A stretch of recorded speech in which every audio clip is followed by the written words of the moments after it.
নমস্কার, নিউজ ভ্যানগার্ডের পর্দায় প্রত্যেককে স্বাগত জানাচ্ছি। এই মুহূর্তে আপনাদের সাথে আমি রয়েছে অঙ্কিতা। চোখ রাখছি এই মুহূর্তের গুরুত্বপূর্ণ সংবাদের দিকে। তবে প্রথমেই খেলার দিকে নজর রাখতেই হয়, কারণ ভারত ইংল্যান্ডের টেস্ট ম্যাচ চলছে, আর সেখানে দুর্দান্ত খেলেও দেখা গেছে পরাজয় হয়েছে প্রথম ইনিংসে টিম ইন্ডিয়ার।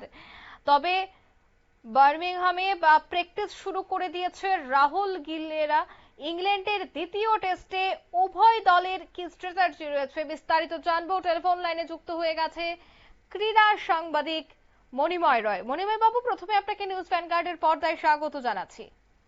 ধন্যবাদ সকলকে।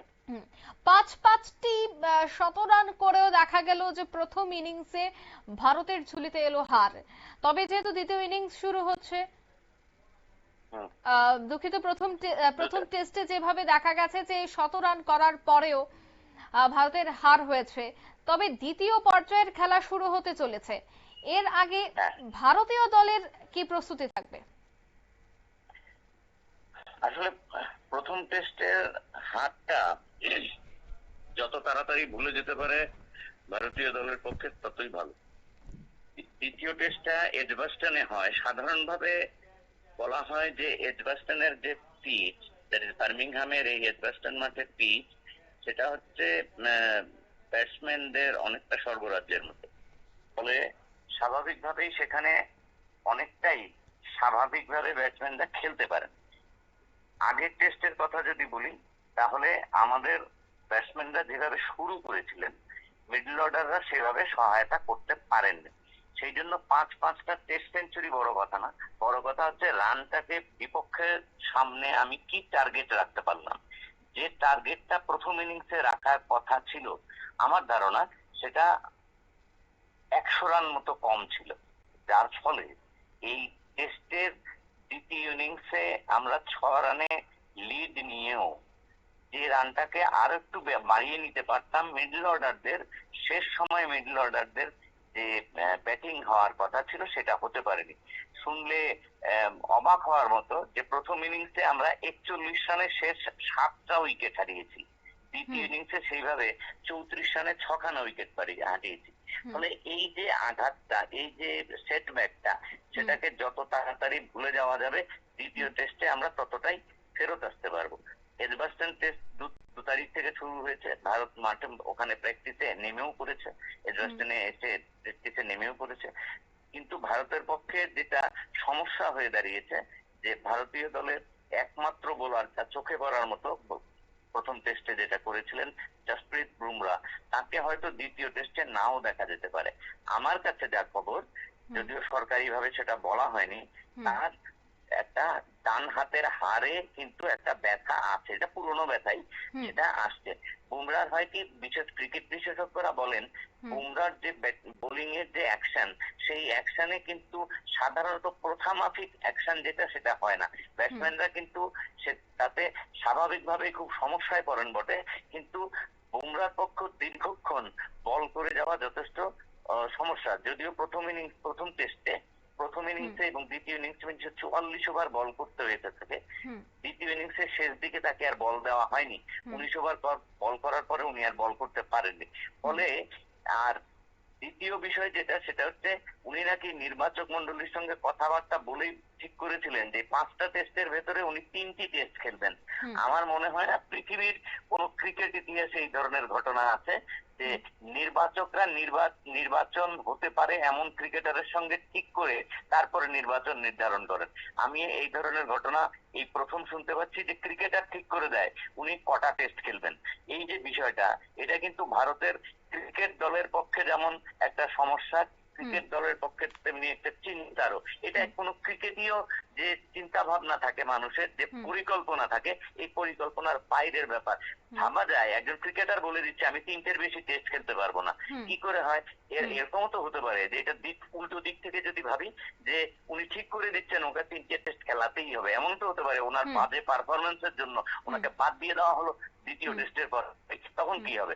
এই যে বিষয়গুলি, এগুলি খুব মানে ভারাক্রান্ত করে, শুধু না চিন্তার ভেতরেও ফেলে। আর দ্বিতীয়ত হচ্ছে ইংল্যান্ড দল তাদের নিয়মিত পেসার হিসেবে জোফরা আর্চারকে ফিরিয়ে এনেছে। একদম একদম এই এই যে বিষয়টাই আনাটা, আমি আসছিলাম যে হ্যাঁ, আইপিএল এ চোট পাওয়ার পর ভারতের বিরুদ্ধে প্রথম টেস্টে তাকে দেখা যায়নি, তবে শুভমান গিলকে রীতিমতো জব্দ করতে কিন্তু দ্বিতীয় টেস্টে 30 বছর বয়সে পেসার আসছে যে ঘন্টায় 150 কিলোমিটার বেগেও বল করতে পারে। সেই জায়গায় কি হ্যাঁ। ভারতের পক্ষে একটা চাপ তৈরি হতে পারে? না, তা তো বটেই। ভারত তো এমনি 1-0 পিছিয়ে থেকে একটু চাপে আছে, এবং এই জোফরা আর্চার গত 21 সালে শেষ টেস্ট খেলেছিলেন 2021-এ। হুম এই 4 বছর পরে যে উনি ফেরত এলেন, হুম এটা কিন্তু একটা বোলারের পক্ষে সাংঘাতিক বিষয়, সাংঘাতিক হুম অ্যাচিভমেন্ট এটা। হুম তার তার নিশ্চিতভাবে এটা শৃঙ্খলা ইত্যাদির ওপর নিশ্চয় প্রশংসা করতে হবে। হুম নাহলে এইভাবে 4 বছর পরে আবার টেস্ট দলে ফিরে আসাটা কিন্তু সাংঘাতিক বিষয়। স্বাভাবিকভাবে ভারতকে একটু চাপে রাখবে এই বিষয়টি। হুম আরেকটি যে বিষয়টি রয়েছে, ভারতীয় দলের যে ব্যাটিং লাইন আপে নতুন করে চিন্তা ভাবনার বিষয় আছে কিনা। কারণ এই মুহূর্তে যে যশস্বী জয়সওয়াল যে পরিমাণ ক্যাচ ফেলেছেন মানে টেস্ট ম্যাচে, সবাই বলছেন ক্যাচ মিস মানে ম্যাচ মিস। এই যে বিষয়টা, এটা যশস্বী জয়সওয়ালকে নিয়ে কিন্তু একটা চিন্তায় রয়েছে।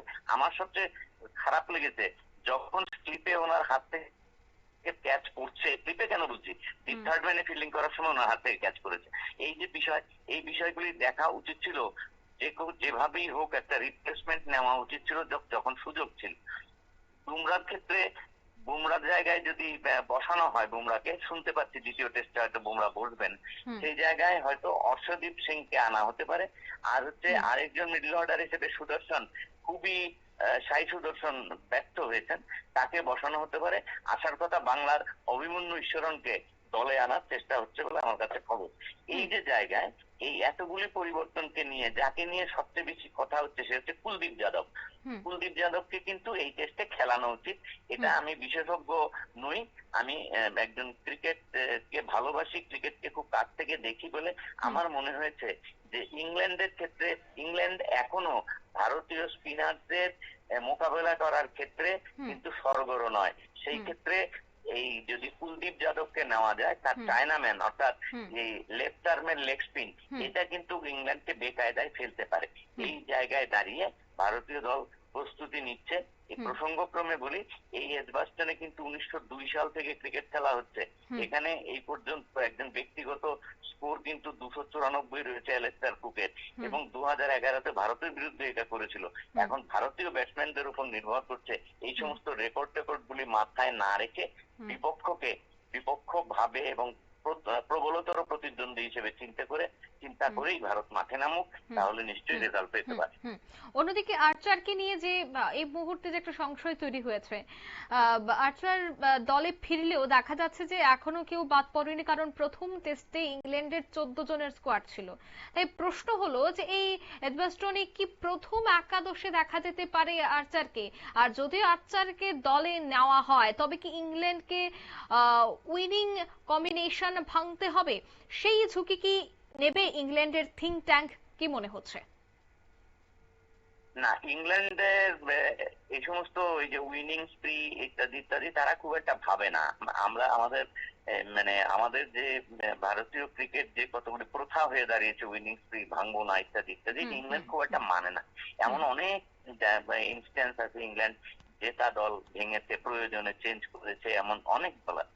হুম ফলে এরকম বিষয় আছে। তবে এটা তো ঠিক যে ইংল্যান্ড গত গত প্রথম টেস্টে যে বোলিং স্ট্রেংথ নিয়ে তারা মাঠে নেমেছিল, হুম সেটা ইংল্যান্ডের কিন্তু সর্বোচ্চ বোলিং স্ট্রেংথ না, হুম অনেক দুর্বল মনে হয়েছে। হুম ওপস থেকে আরো অনেকে এদের নতুন করে কিছু বলার নেই, এটা বিশেষজ্ঞরাও স্বীকার করে নিয়েছেন যে ইংল্যান্ড তাদের পুরোদস্তের যে পেস বোলিং এর পেস অ্যাটাকটা এখানে দেখাতে পারেনি। স্বাভাবিকভাবে আক্তারের একটা সুযোগ রয়ে গিয়েছে, কারণ হুম মনে রাখতে হবে ওদের বেন স্টোকসকে এসে 4 উইকেট নিতে হয়েছে প্রথম ইনিংসে। হুম হুম এই যে এই বিষয়গুলিকে সামনে রেখে ইংল্যান্ড নতুন করে চিন্তা ভাবনা করেই আর্চার হচ্ছে ওদের ফার্স্ট চয়েস।